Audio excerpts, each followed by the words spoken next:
So much happened last night, but first, we need to talk about the moment we've been waiting for all season. All right, guys, we're doing a new number for sectionals.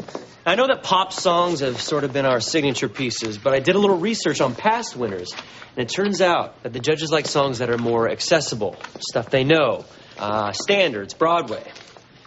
Defying Gravity? I have an iPod Shuffle dedicated exclusively to selections from Wicked. This is amazing. Think you can handle, Rachel? It's my go-to shower song. It's also my ringtone. I put it as yours and mine favorite song in general, right? Right, yeah.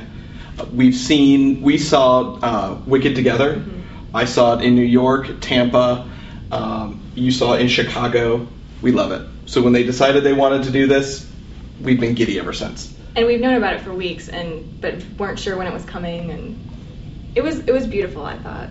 The story they did behind it, what I really loved is, when you see it on Broadway, it's got all this huge orchestra behind it. And they did it with just a very simple piano, and they gave her a lot of real meaning to the song. When he says, not accepting limits, he looks at the teacher who said that he couldn't sing the song.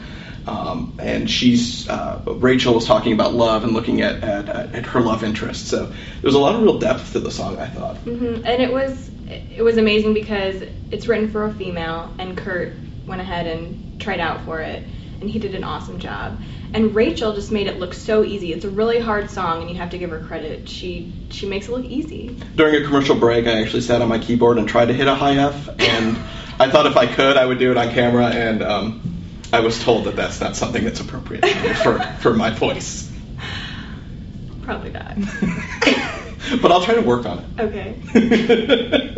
I also love the storyline with Kurt and his dad, and how his dad really stuck behind him when he wanted to audition for this part, and it was just really touching. It's really, as any gay kid would really want to have a dad who went to bat for him, and you expect his dad who likes NASCAR and fixes cars to be like, oh, I don't want my son to be singing high Fs or a traditionally woman's song, and his dad really went to bat for him, which was amazing and touching, and slightly sad at the end when Kirk decided to throw the song to make his dad's life a little easier, perhaps. But I was glad that he actually threw it. I was glad to find out that he threw the song instead of him actually hitting that bad note. Yeah, he hit the note, and we cringed at home, and it was nice to know that he probably could hit it. Right. On the floor of Tokyo, or down in London town to go. One of the other really great things about this episode is we saw Artie, who's been in a wheelchair. There was really not much plot behind him being in a wheelchair other than kind of slapstick comedy about it. And this time they said they couldn't pay for a van for him to go to sectionals.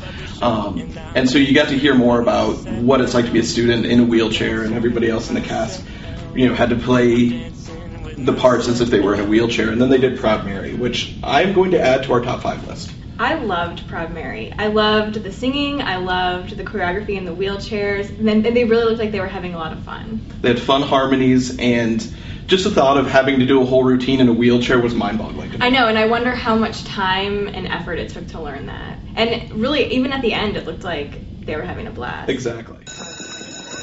I have several sources reporting Quinn didn't want to leave, but you kicked her out because of the pregnancy scandal. Well, Jacob, this is Ohio, and in order to win, my Cheerios need to appeal to that panel of judges.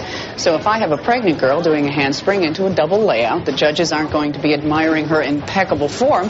They are going to be wondering if the centrifugal force is going to make the baby's head start crowning. Oh, and by the way, all this off the record. So probably the biggest plot twist we've seen this season happened last night with Sue Sylvester, who we, during our character synopses last week, we said was very mean and proud of it. So this is the first time we saw her being. She made me tear up a bit.